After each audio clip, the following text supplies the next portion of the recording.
வாழ்க்கையில ரொம்பவும் கஷ்டப்பட்டு ஒரு சான்ஸ் கிடைச்சா அந்த சான்ஸை வந்து ப்ரூவ் பண்றதுக்காக நீங்க கஷ்டப்பட்டு வேலை செய்வீங்க இல்லையா? ஆனா அந்த இடத்துல நீங்க எதிர்பார்க்காத அளவுக்கு பயங்கரமா சொதப்புனீங்கன்னா இந்த உலகத்துல உங்களை சுத்தி இருக்கிறவங்க, ஏன் உங்களுடைய க்ளோஸ் ஃப்ரெண்ட்ஸ் கூட உங்களை ரொம்ப அசிங்கப்படுத்தும் போது உங்களோட மனநிலைமை எப்படி இருக்கும்? அந்த இடத்துல அவங்க சொல்றதுதான் உண்மை, உண்மையிலேயே நான் வந்து வேலைக்காகாதவன் அப்படின்னு நினைப்பீங்களா? இல்லைனா யாரு என்ன சொன்னாலும் சரி, என்னுடைய திறமை என்ன அப்படின்றது எனக்கு தெரியும், நான் இந்த உலகத்துக்கு அதை ப்ரூவ் பண்ணி காட்டுவேன் அப்படின்னு நினைப்பீங்களா?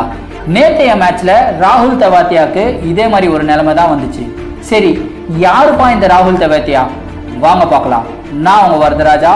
Welcome to our channel Wisdom vibes.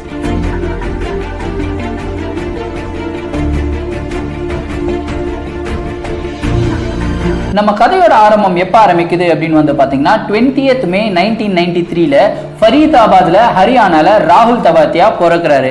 இவர் பிறக்கிறது எல்லாமே வந்து பாத்தீங்கன்னா ஒரு நார்மலான ஒரு குடும்பம் எல்லாம் கிடையாது, ஒரு நல்ல வெல் வேர்ஸ்டு குடும்பம் அப்படின்னு சொல்லலாம்.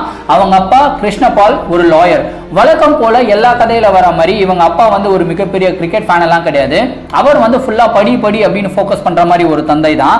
ஆனா ராகுல் தெவாத்தியாக்கு இவங்களுடைய குடும்பத்துல ஒரே ஒருத்தரை ரொம்ப பிடிக்குமா, அதுதான் அவருடைய அங்கிள். அவருடைய அங்கிள் வந்து குறிப்பா கிரிக்கெட் மட்டுமே கிடையாது, எல்லா ஸ்போர்ட்ஸுமே ரொம்ப சூப்பரா விளையாடுவாராம். அவரை பார்த்து இன்ஸ்பயர் ஆயிட்டு ராகுல் தெவாத்தியா 4 வயசுல பேட்டை எடுத்து கிரிக்கெட் ஆட ஆரம்பிச்சிருக்காரு.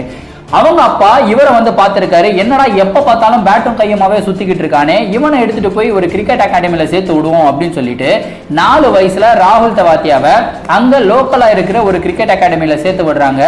அந்த இடத்துலயே எல்லா பெரிய பசங்க கூட விளையாடினவர் ராகுல் தெவாத்தியா. ஆனா எல்லா பெரிய பசங்களோட ரொம்ப சீக்கிரமா வந்து கிரிக்கெட்டிங் ஸ்கில்ஸை கத்துக்கிட்டவரும் இவர் தான். பிளஸ் அந்த பெரிய பசங்க கூட விளையாடும் போதே வேற லெவலா வந்து விளையாடி இருக்காரு. இதெல்லாம் பார்த்துட்டதுக்கு அப்புறம் அவங்க அப்பா அவருடைய முடிவை மாத்திக்கிறாரு. இதுக்கப்புறம் இந்த பையனை படின்னு ஃபோக்கஸ் பண்ண போறது இல்ல, இந்த பையனுக்கு கிரிக்கெட் தான் நேச்சுரலாவே வருது, இவன் போக்கிலேயே விட்டுட்டு ஒரு நல்ல பெரிய கிரிக்கெட் அகாடமியில சேர்த்து விடணும் அப்படின்னு சொல்லி முடிவு பண்றாரு. முடிவு பண்ணிட்டு ராகுல் தெவாத்தியாவை ex Indian cricketer Vijay Yadav அவருடைய கிரிக்கெட் அகாடமியில சேர்த்து விடுறாரு. இவங்க எதிர்பார்த்த அளவுக்கு சூப்பர்பான ஒரு கிரிக்கெட்டிங் ஃபெசிலிட்டிஸ் அந்த அகாடமியில இருந்தது. அந்த அகாடமியில தான் ராகுல் தெவாத்தியா ஒரு மிக சிறந்த ஆல்ரவுண்டரா உருவாகி வந்தாரு. அவர் வந்து ஆல்ரெடி பெரிய பசங்களோட விளையாடின ஒரு காரணத்தினால இந்த மேட்ச் ஃபீல் அப்படின்றது வந்து ரொம்ப சின்ன வயசுலேயே ராகுல் தெவாத்தியாவுக்கு கிடைச்சிருச்சு. இதுவே அவருடைய கேரியர்ல ஒரு மிகப்பெரிய பிளஸ் பாயிண்டாகவும் இருந்தது. அதுக்கப்புறம் என்னங்க, தி ரெஸ்ட் இஸ் ஹிஸ்டரி அப்படின்னு சொல்லலாம். அண்டர் 14s விளையாடினாரு, அண்டர் 16s விளையாடினாரு, ரொம்ப சூப்பரா விளையாடி கடைசியா இவருடைய ஃபர்ஸ்ட் கிளாஸ் டெபியூ 2013ல ஹரியானாக்காக பண்றாரு. ஃபர்ஸ்ட் கிளாஸ் டெபியூ பண்ணதுக்கு அப்புறம் இவருடைய பெர்ஃபார்மன்ஸ் ஹரியானாக்காக ரொம்பவும் நல்லா தான் இருந்தது. அவ்வளோ நல்ல பெர்ஃபார்மன்ஸ் எல்லாம் கொடுத்ததுக்கு அப்புறம் இவருக்கு ஒரு மிகப்பெரிய ஆப்பர்ச்சுனிட்டி எப்ப கிடைக்குதுன்னு கேட்டீங்கன்னா IPL 2014ல தான் கிடைக்குது. IPL 2014ல இவரை ராஜஸ்தான் ராயல்ஸ் டீம் வந்து 10 lakhs அப்படின்ற ஒரு பேஸ் பிரைஸுக்கு இவரை ஏலத்துக்கு எடுக்கிறாங்க. ஏலத்துக்கு எடுத்தோன்னா இவருக்கு வந்து ஒரு மிகப்பெரிய எக்ஸ்பெக்டேஷன், ராஜஸ்தான் ராயல்ஸ் மாதிரி ஒரு டீம்லயே வந்து என்ன செலக்ட் பண்ணிட்டாங்க, கண்டிப்பா எல்லா மேட்ச்லயும் விளையாடுவேன், பயங்கரமா கலக்குவேன் அப்படின்னு சொல்லிட்டு ரொம்பவும் கான்பிடென்ட்டா போன ராகுல் தெவாத்தியாக்கு அந்த இடத்துல வேற ஒரு விஷயம் காத்துக்கிட்டு இருந்தது. என்னன்னு கேட்டீங்கன்னா, இவர் 2 வருஷம் 2014 சீசன் ஆகட்டும் சரி, 2015 சீசன் ஆகட்டும் சரி, IPL ராஜஸ்தான் ராயல்ஸ் டீம்ல இருந்தாரு. ஆனா 2 சீசனையும் சேர்த்து இவர் வெறும் 3 மேட்ச் மட்டும் தான் விளையாடி இருக்காரு. அந்த 3 மேட்ச்லயும் பெருசா இவருடைய பெர்ஃபார்மன்ஸை வந்து காட்டவே முடியல. மேக்ஸிமம் இவரை வந்து ஒரு நெட் பவுலரா தான் வச்சிருக்காங்க. அதுக்கப்புறம் 2015 சீசன் முடிஞ்சதுக்கு அப்புறம் ராகுல் தெவாத்தியாவை எங்களுடைய டீம்ல இருந்து விலக்கிக்கிறோம் அப்படின்னு சொல்லிட்டு இவரை வந்து வீட்டுக்கு அனுப்பிச்சு வச்சிருக்காங்க. இப்பதான் இவருக்கு ஒரு மிகப்பெரிய ஸ்ட்ரைக்கிங் வந்து இவருடைய மண்டையில் அடிக்குது. என்னன்னா, எனக்கு ஒரு வாய்ப்பை கொடுத்துட்டு நான் வேலைக்காகல, நான் ஒழுங்கா பெர்ஃபார்ம் பண்ணல, என்ன வீட்டுக்கு போக சொன்னா கண்டிப்பா நான் சந்தோஷமா போயிருப்பேன். ஆனா எனக்கு வாய்ப்பே கொடுக்கலையாடா, வெறும் 3 மேட்சை மட்டும் விளையாட வச்சு எப்படி வந்து என்னுடைய எபிலிட்டியை வந்து என்னால ப்ரூவ் பண்ண முடியும் அப்படின்ற ஒரு பயங்கரமான ஒரு மன வருத்தம் ராகுல் தெவாத்தியாக்கு இருந்தது. ஸோ இதுக்கு ஒரே ஒரு வழி, கண்டிப்பாக திரும்பியும் நான் ஃபர்ஸ்ட் கிளாஸ் கிரிக்கெட்டில் போயிட்டு பயங்கரமாக பெர்ஃபார்ம் பண்ணால் மட்டுமே தான் திரும்பியும் IPL வந்து என்ன செலக்ட் பண்ணுவாங்க அப்படின்ற ஒரு பயங்கர ப்ரெஷரோடைய ஹரியானாவுக்கு வந்து பார்த்தீங்கன்னா விஜய் ஹசாரே ட்ராஃபியில் 2016 and 2017 சீசனில் வந்து டெபியூ பண்ணுறாரு. டெபியூ பண்ணி சும்மா பயங்கரமாக கலக்குறாரு. ஆல்ரவுண்ட் எபிலிட்டிஸ், அதாவது இவர் விக்கெட் டேக்கிங் எபிலிட்டியும் சரி, பிளஸ் கீழே போயிட்டு லோவர் ஆர்டரில் நிறைய ரன்ஸ் அடிக்கிற எபிலிட்டியும் சரி, ரெண்டுத்துலையுமே ராகுல் தெவாத்தியா ரொம்ப சூப்பராக கலக்குன உடனே திரும்பியும் 2017 IPL ஆக்ஷன்ஸ் வருது. 2017 இவரை கிங்ஸ் 11 பஞ்சாப் அப்படின்ற ஒரு டீம் 25 லட்சம் அப்படின்ற ஒரு பேஸ் பிரைஸ்ல எடுக்கிறாங்க. எடுத்து ஃபர்ஸ்ட் மேட்ச் விளையாட வைக்கிறாங்க. இருக்கிற எல்லா எக்ஸ்பீரியன்ஸ் ஒரு வெறி எல்லாத்தையும் வச்சு சூப்பரா விளையாட ஆரம்பிக்கிறாரு. அந்த மேட்ச்ல 3 விக்கெட் எடுத்து மேன் ஆஃப் த மேட்ச் அவார்டுமே வாங்குறாரு. அதுக்கப்புறம் என்ன ஆச்சுன்னு கேட்டீங்கன்னா இன்னொரு 2 மேட்ச் விளையாடி இருக்காரு. அந்த 2 மேட்ச் ரொம்ப மோசமா பெர்ஃபார்ம் பண்ண ஒரு காரணத்தினால இவரை அந்த சீசன்ல வேற எந்த ஒரு மேட்ச்லயும் விளையாடவே வைக்கல. திரும்பியும் அதே பிரச்சனை. வாய்ப்பு ஒரு வாட்டி கொடுத்தாங்க, சூப்பரா பெர்ஃபார்ம் பண்ணாரு. 2 மேட்ச் வந்து தப்பா போன ஒரு காரணத்தினால இவருக்கு அந்த சீசன்ல வேற எந்த விதமான ஒரு வாய்ப்பும் கொடுக்கப்படவில்லை. அப்புறம் இவரை கிங்ஸ் 11 பஞ்சாப்ல இருந்தும் ரிலீஸ் பண்றாங்க.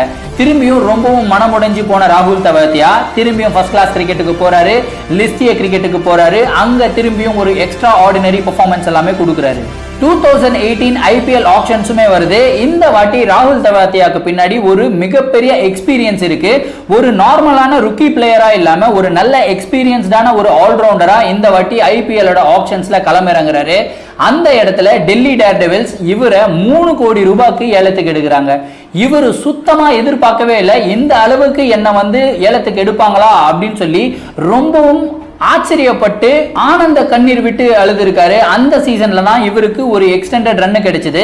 கிட்டத்தட்ட 8 மேட்சஸ் டெல்லி டேர்டெவில்ஸ்க்காக விளையாடி இருக்காரு. அந்த 8 மேட்ச்ல வந்து பாத்தீங்கன்னா ஒரு 3-4 மேட்ச்ல ரொம்ப நல்ல பெர்ஃபார்மன்ஸ் கொடுத்திருந்தாரு.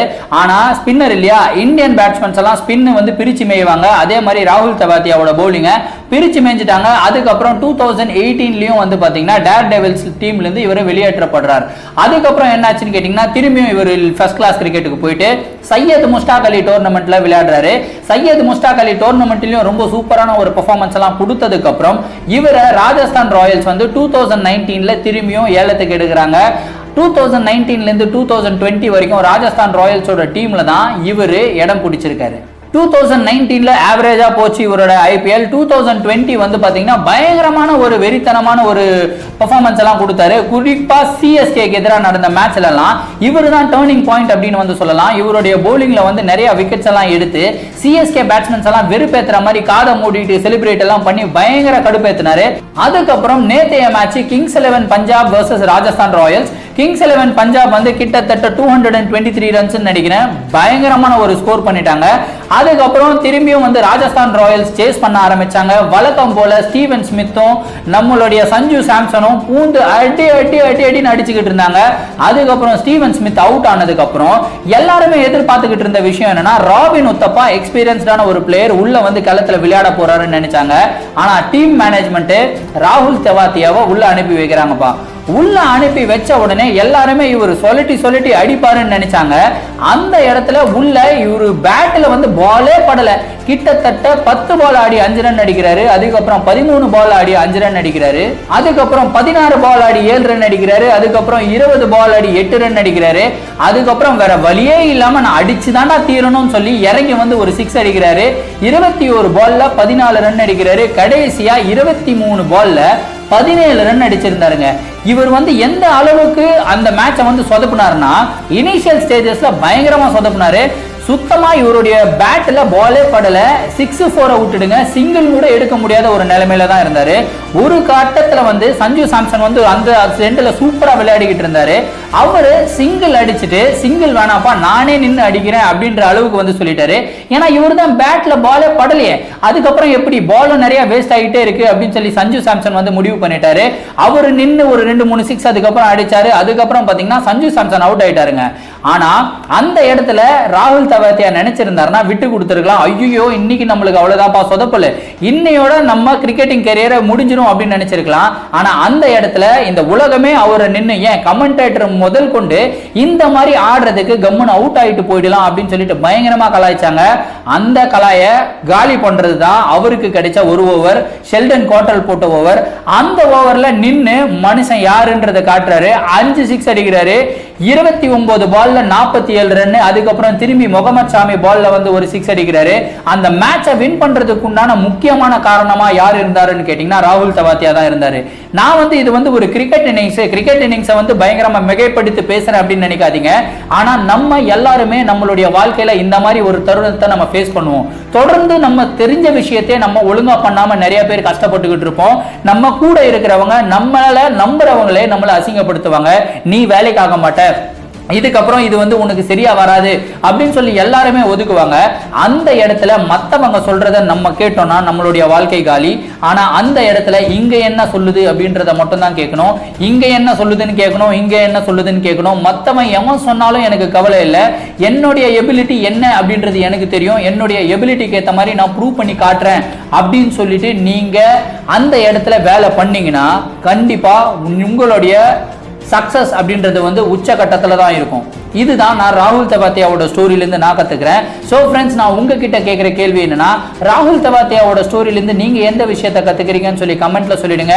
அதே மாதிரி இந்த வீடியோ உங்களுக்கு பிடிச்சிருந்ததுன்னா இந்த வீடியோ உங்களுடைய ஃப்ரெண்ட்ஸ் அண்ட் ஃபேமிலி மெம்பர்ஸ்க்கு ஷேர் பண்ணி விட்டுடுங்க. நான் வேற ஏதாவது பிளேயர்ஸை பத்தி பேசணும் அப்படின்னு நினைச்சீங்கன்னா என்னுடைய இன்ஸ்டாகிராம்ல ஃபாலோ பண்ணிட்டு என்னுடைய இன்ஸ்டாகிராம் டிஎம்ல வந்து அந்த பிளேயர்ஸோட நேம் மென்ஷன் பண்ணுங்க. கண்டிப்பா அவங்கள பத்தி நான் வீடியோ போடுறேன். மீண்டும் அடுத்த வீடியோவில் சந்திக்கும் வரை நான் உங்கள் வரதராஜா, சைனிங் ஆஃப். தேங்க்யூ, பாய்.